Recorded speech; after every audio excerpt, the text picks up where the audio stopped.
Hi friends, చాలామంది అయితే మాకు గ్యాస్ సబ్సిడీ రావట్లేదని అయితే అడగటం జరుగుతుంది.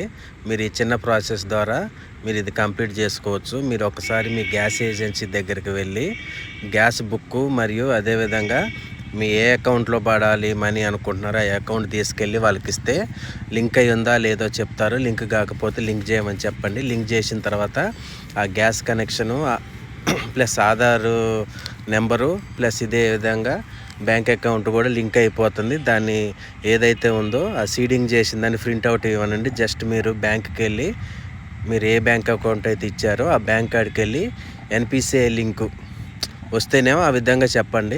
లేదంటే ఎన్పిసి లింక్ అది ఏం చెప్పాల్సిన అవసరంలా, గ్యాస్ సబ్సిడీ రావట్లేదండి అంటే ఆటోమేటిక్గా వాళ్ళకి అర్థమవుతుంది. వాళ్ళే ఆటోమేటిక్గా ఎన్పిసిఐలో లింక్ చేస్తారు. నెక్స్ట్ టైం నుంచి మీకు గ్యాస్ సబ్సిడీ కేంద్ర ప్రభుత్వం ఇచ్చే 18 రూపీస్ రావటం జరుగుతుంది. అదేవిధంగా తెలంగాణ ప్రభుత్వం డీబీటీ అమౌంట్ కూడా మీకు అకౌంట్లో పడితే ఇలాంటి లేటెస్ట్ ఇన్ఫర్మేషన్ కోసం మన ఛానల్ని ఫాలో కావండి.